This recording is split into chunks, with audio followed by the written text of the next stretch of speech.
Hi, and welcome to Matt Holman Talks Mental Health, the podcast where I have the opportunity to sit down and chat to amazing humans about their journeys with mental health. For this episode, I'm so happy to introduce Em Holding to the conversation. Welcome, Em. Thank you. Thank you for having me. I'm really excited. Oh, me too. It's lovely to see you and lovely to have you as a guest on here as well. So just very quickly, as I always do, just to let the audience know a little bit about how we got to this recording. Well, interestingly, I've been a guest on Em's podcast. So she asked me to join a podcast with her, which was great. The podcast is called Wellbeing Workplace Fix Podcast. So you use that through our organization, The Workplace. So I'll let you tell a little bit about that as well. But yeah, so we decided, you know what, we'll just swap podcasts. So now I'm going to hear Em talking to her journey with mental health in this episode. So thank you, Em, for joining. Lovely to see you. Tell people a little bit about yourself and what you do. Thank you. So as you said, I'm Em. Professional wise, I'm the brand and community manager at Hika. Hika's a wellbeing benefits platform, which is just incredible. I think everyone always says their own brand is incredible, but I truly believe it. Which gives users the autonomy to pick their own wellbeing benefits with monthly credit. As brand and community manager, I am all about kind of fostering our community on LinkedIn, our user base, and putting out, I guess, content that makes a difference, that people are interested in. And I hope I do an okay job at that. As you said, there's a podcast, which Matt's been a guest on, so please go and check that out because it was an incredible one. And yeah, just really just about trying to, I guess in its simplest form, I always say to everyone, if I have made one person think slightly differently or challenged one person's approach or kind of mindset or made a difference to someone's day with any piece of content that I've got out, then I've done my job. That's what I aim for anyway. Brilliant. And no doubt that will touch on some of the reasons why you do what you do and how you do it and everything else in the conversation we're just about to have. So, as always, the invitation, talking about your journey with mental health. Now, you take it from where you want to start and just tell us a bit of a story about who Em really is, some of the things you've experienced or some of the things that you're willing to share with us. Of course. So I'll caveat this with, as I always do, this is my experience, so my lived experience. And if I say anything that seems a bit general, that's just kind of for ease of conversation. Completely understand that this is different for everyone and super subjective. Yeah. So in my experience, I would not say that growing up, mental health was particularly on my agenda or the agenda of those people around me. It wasn't something, I went to a great school, don't get me wrong, but it wasn't really spoken about at school. I had a little bit of support because very unfortunately, I had two parents go through cancer during kind of my adolescence. They're both fine now. But you can imagine all of those kind of like raging hormones that I've got going on as like a 14, 15, 16-year-old girl, and juggling that. So they were great with that, but they're still, nobody really explained to me what anxiety was or what depression was or anything like that. So when, especially when I started going out, I guess, drinking, as lots of us do at 17, 18, 19, 20, the first time I ever really felt it was kind of like on a hangover. And I remember thinking, what's wrong with me? What's going on with my body? Why am I like this? I must be the only person that's ever felt this. There was just no a kind of awareness on my part that what I was feeling was completely normal and completely probably a reaction to drinking. And I got that, I guess, when that started to happen, I think anxiety started to trickle in slightly other parts of my life. So I would really, really obsess over the strangest things, and just tear myself apart. Like I would be driving and I would be like, oh, I can't remember if I went over the speed limit. And I would be like, yeah, really, really random. Wow. Really random. And I'd be like, I'm going to get a speeding ticket. And I would go to bed crying, like the police were going to come and knock around my door. And I hadn't. I'm a really safe driver and always have been. So I think I definitely started to experience anxiety and kind of a fixation on events that weren't real. And again, this whole time, it's completely internalized. And I am like, I'm the only one that feels like this. I'm going crazy. Still didn't really understand the term anxiety. And this went on for kind of a couple of years. And then, God, I'm really like a couple of minutes in, really getting into it. Brilliant. I love it. Oh, good. Okay. Tell me if I'm rambling. No, not at all. But so I definitely started to experience difficulties with my mental health around then, which on reflection, I completely understand. But I've still got this, I'm going crazy. Like, what's wrong with me? There's something wrong with me, which is really sad. And then I had, and this is just objective, I had gained quite a lot of weight at one point in a relationship. And somebody said to me one day, oh, you look like that dress is way too small for you now. You used to be far skinnier. And I can honestly pinpoint that moment to an eating disorder that I'm still living with at 26 and still every day kind of challenging myself with. So though, yeah, I would say I definitely experienced anxiety, and then all of that anxiety almost was projected on weight gain. How small could I be? How skinny could I be? How little could I eat? And it kind of became a game, like a numbers game. And it got quite like difficult at some points. And again, I'm still really young at this point. I was like 19. So I think I'm the only person in the world that's ever done this. And just that sense of loneliness, I really hope that if anything has changed in the world in the last, I don't know, 5-6 years, is that, I've got younger siblings. So my younger sister is 15. I just hope it's a different landscape for her. I hope she feels like it's so normal to feel all of those things. And I feel like there's a much better body positivity image out there. So I hope it's different for her. I don't think society is perfect at all. But in my experience, just so many people are talking about it more, and there's so much more awareness. And it took years for me to work out that this was a mental health thing. Years. And I think a lot of people experience the same. Wow. Yeah, I think you're right. And I do think that there's a growing movement now, isn't there, of people who are starting to struggle, with things like eating disorders, especially linked to anxiety. So talking a little bit about this experience, this journey with the eating elements, if that's okay with you, Em. How did you sort of start to realize that there was something that was going wrong, or that something wasn't quite right? What was that? So as I said, I'd kind of gameized. I've made this a game. Right. Okay. Yeah. Yeah. I went from eating literally for like comfort, and I love food and I have quite a big appetite. So I went from eating everything in sight, not thinking about nutrition at all, to, I mean, I think at its worst, when I first started, I was having like 2 poached eggs with cherry tomatoes for breakfast, and then 3 slices of ham with some salad for lunch, and then like chicken and broccoli for dinner. And if I was like having a bad day, I'd have a square of dark chocolate at the end of the day. So I went from eating everything to eating nothing. So what happened was the weight fell off me. Sure, because like just science. And I wasn't doing it on calorie deficit or anything like that, which is more scientific based. Somebody had said to me, "Oh, just cut out carbs." So I was just not eating anything that was really filling me up. So it was intense. The point it was intense, but I was so gratified all the time by the number going down. Yeah. Oh my God, great. I'm doing good work. And people were seeing me and being like, "Oh my goodness, you look, have you lost weight?" And now if somebody said that to me now, I'd be like, "Thank you, because I know you mean that with great intention, but that can actually be really damaging." Yeah.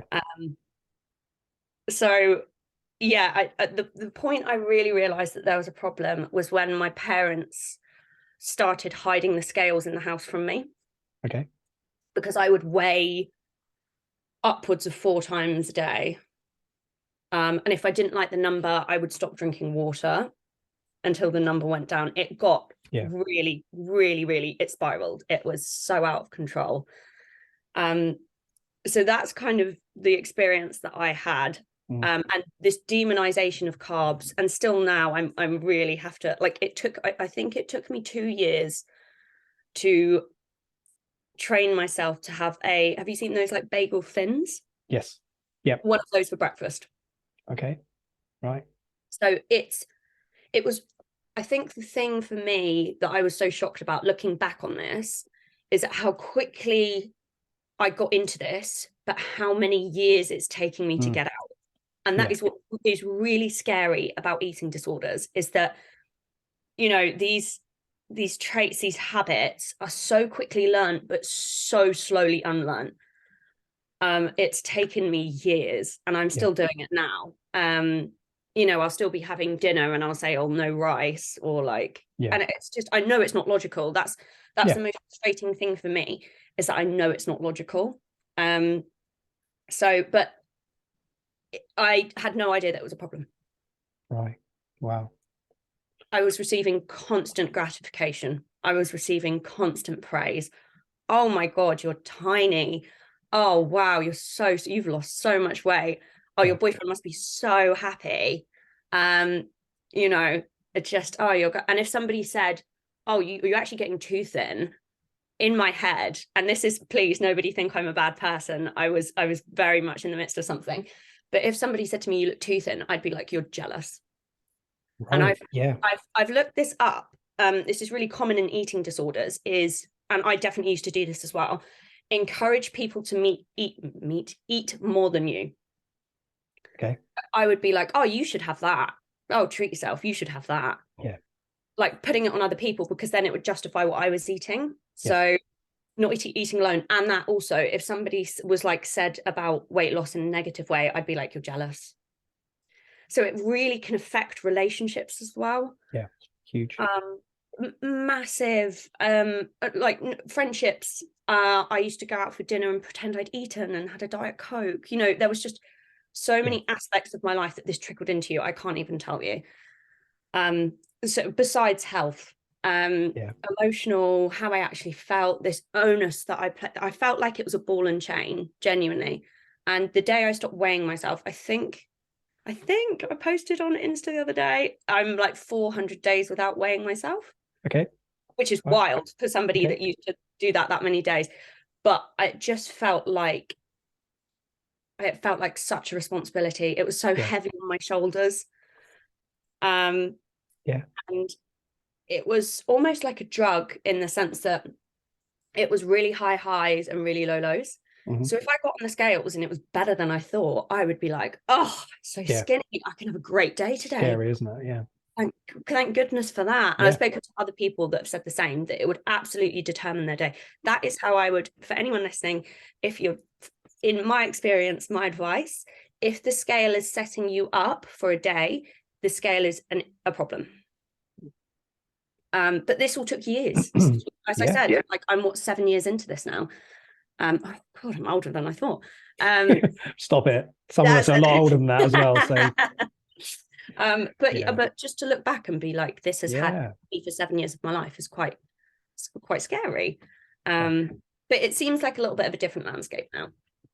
That's good, and hopefully for you as well. And you know, what I find fascinating is, you know, there's this perversity around the way that you're interpreting information, that people are saying words to you. You know, the unfortunate reality is, in society right now, we're fixated on the weather and weight. You know, so it's about appearance, it's about how we look, what we weigh, how big we are, how small we are.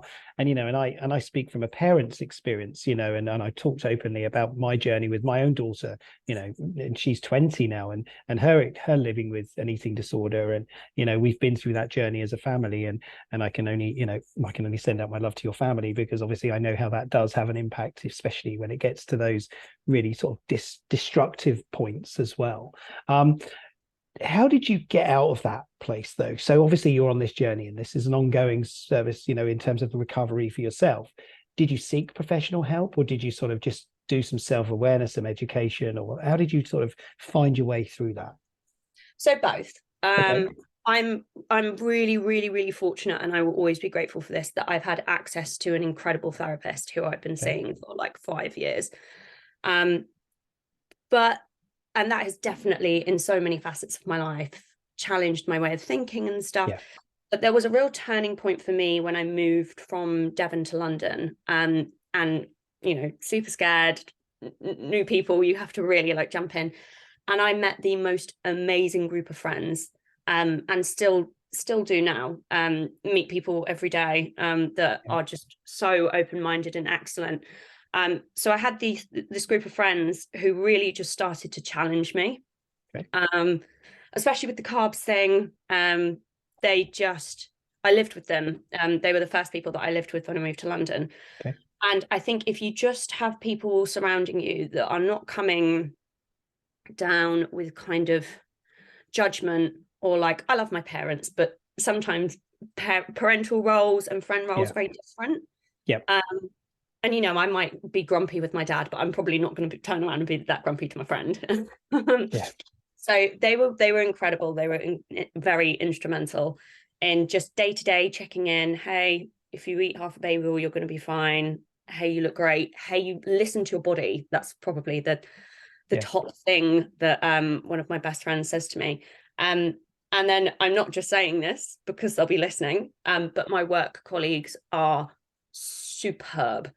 Hika is full. Everyone I get on with very, very well, and just full of people that I feel like I can go to if I'm struggling. And like, I can't brave face it all that well. If I'm at work and I'm struggling, people know.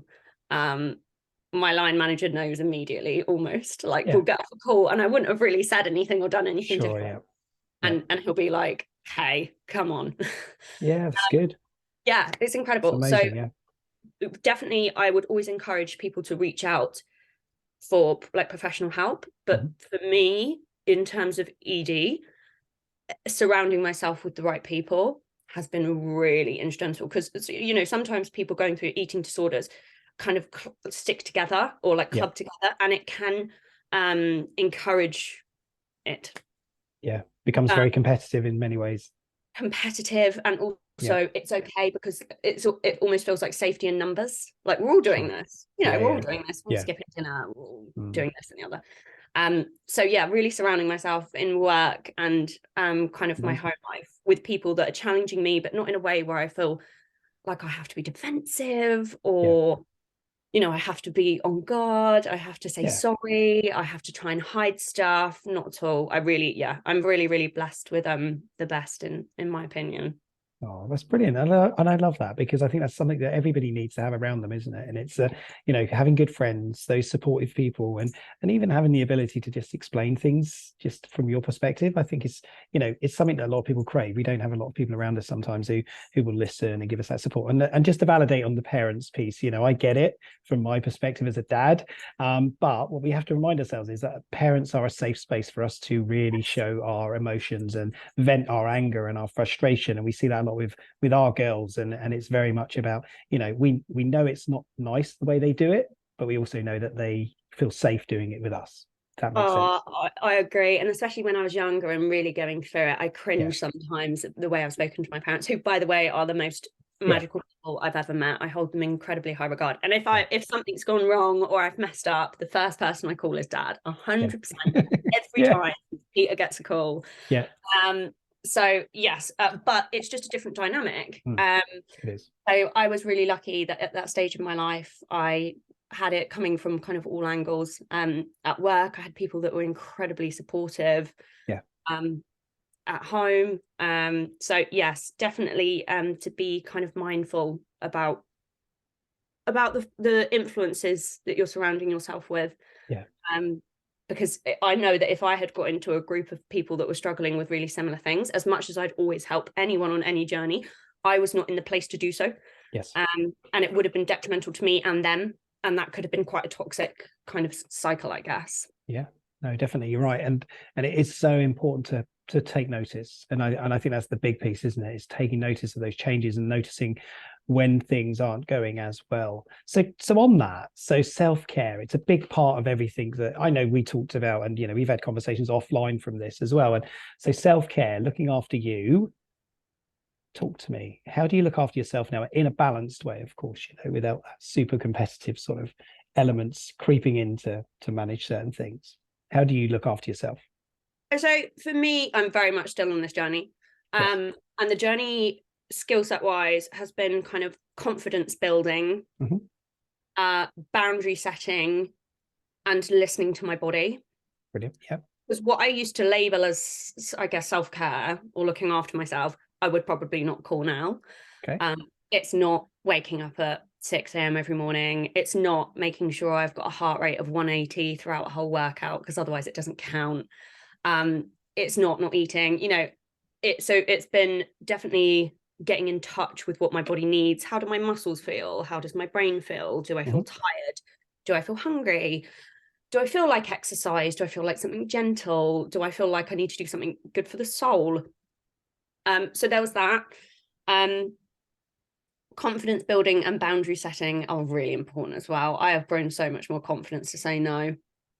And if I bail on plans now because I need to, I used to, when I was younger, tear my hair out about like, what excuse am I going to give? What am I going to say? What am I possibly going to say? Yeah. And now I just say, I'm really sorry, I can't make it.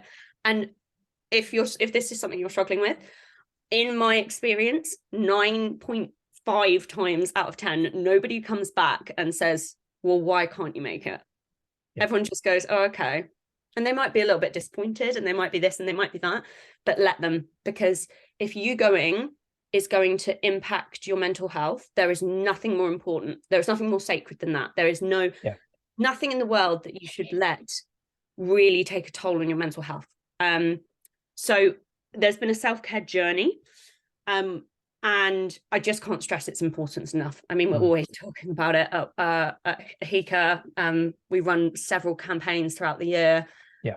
And I'm quite a big advocate for, I love candles. I love, you know, things like that. Lovely. Yeah. And I do think they can enhance self-care. Yeah, sure.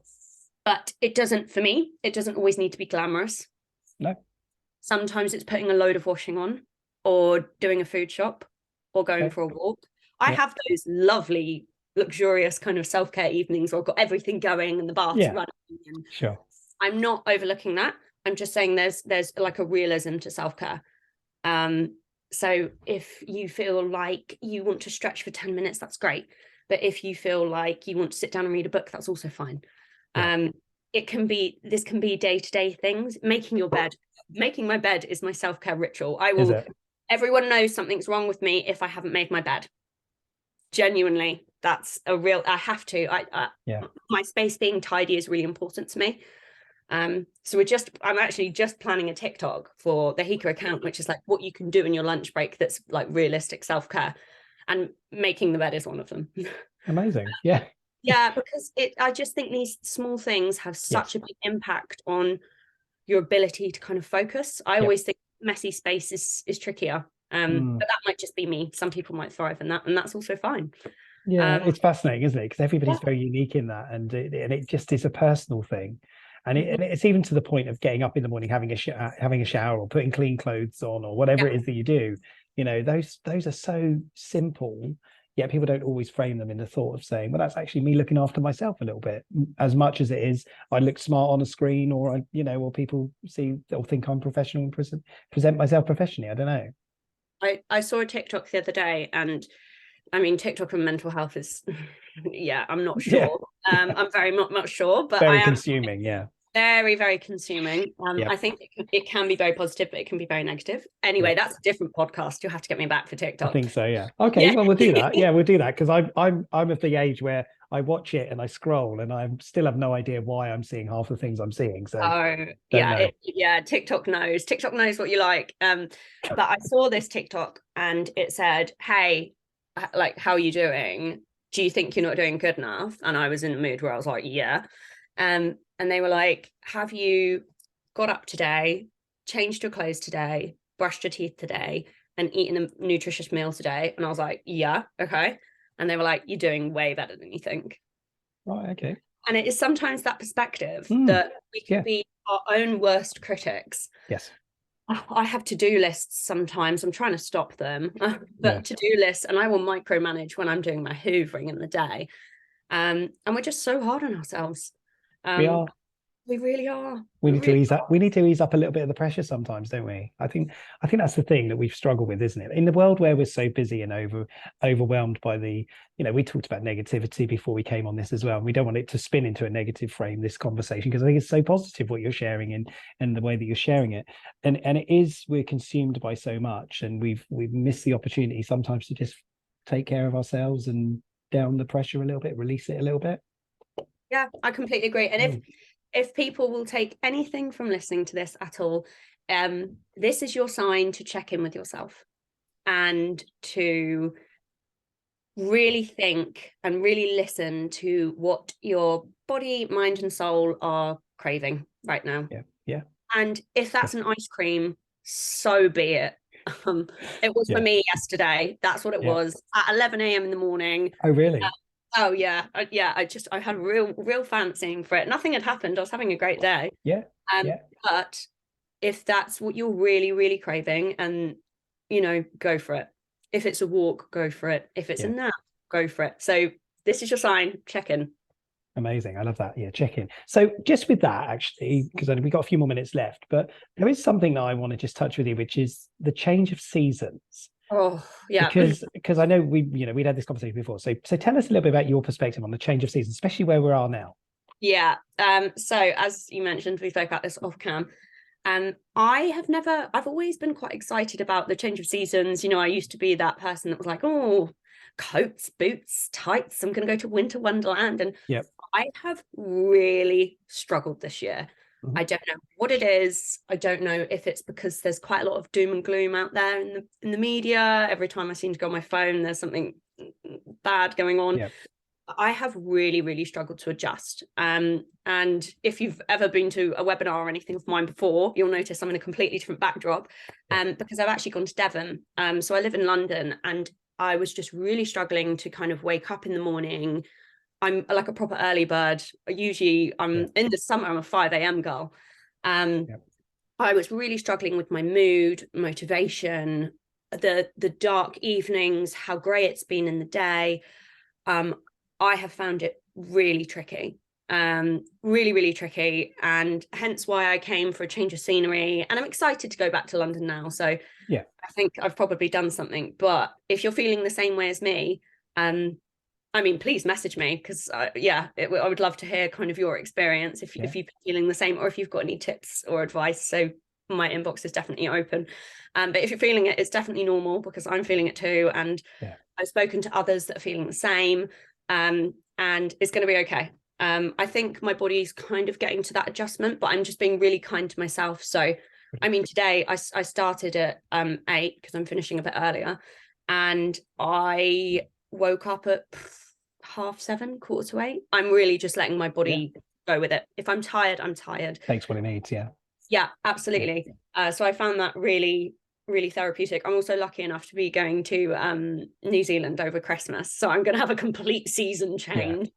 I know I'm slightly anxious about coming back in January, to be fair, but I'm resilient. I've done a season change now. I know that I can react a little bit negatively to that, and it's been a good experience for me, because I've kind of learned that this is possibly something that it's okay to struggle with, no, definitely. And I'm sure your family have been quite happy to have you local to them as well for a little while as well, right? Yeah, they love it. My parents are retired, so they keep like knocking on the door, like, do you want a cup of tea? I've been very, very spoiled. It's been lovely to have some creature comforts, I must say. Well, that's nice as well, though, isn't it? In terms of sort of, recovery and rest and things like that. So, it helps, doesn't it? So, it's lovely. It's lovely. I think that's really nice. And that thing about the seasonal change, of course, a lot of people are struggling with that, the SAD piece, and really sort of trying to come to terms with, especially the darker mornings, the darker afternoons, and the one thing I always say to try to encourage people is, look, there's light hours in the middle of all of that. Try to get outside, try to just take some time out in, it's not sunny today particularly, but at least it's light out there. So get yourself out and get some fresh air. So, my run this morning in the dark, in the rain was great. And the dog walk was in the light. So there you go. So nice. It's not that difficult to do, but sometimes we just think, I don't have time during the day to do it because I've got too many other things. So it's finding space and time, isn't it? Em. Yes. we're at the end. This is the end of the conversation, but it's not the end of where you go on your journey. Of course, you've got traveling coming up and stuff. But as I always do, just invite you to say final thoughts, anything you want to share, anything you want to say. I'll just throw that over to you. I mean, thank you so much for having me. I feel like this has been kind of a little bit of therapy in its own right for me. I feel like a new woman. Wow. Yeah, I do. Yeah, I do. And as I said to anyone listening, it's normal. Whatever you're feeling right now, it's probably normal. And I mean, even when I was little, my mum always used to say to me, a worry shared is a worry halved. So please talk. Don't do what I did and let things be internalized for years and making me, convincing myself that there was something wrong with me. Because most things are normal. And you really can get help. So yeah, listen to your body, reach out for help, and surround yourself with brilliant people who inspire you to be the best version of yourself and cheer you on. Amazing. If there is anything I am in this world, and I like to think my colleagues will attest to this, is a cheerleader. And cheer people on and let yourself be cheered on. Amazing. Well, I love that closing thoughts from you. So thank you so much, Em. I really do genuinely appreciate your conversation, your candidacy, your openness, and what you've shared with us as well. And I have to say, I'm really proud of you for continuing to do what you do, and the way that you open up and talk about what you're going through or the experiences you've been through. So please just keep on enjoying the journey, I guess, is probably the best way to frame it, isn't it? Keep on looking after yourself and stay safe, look after you.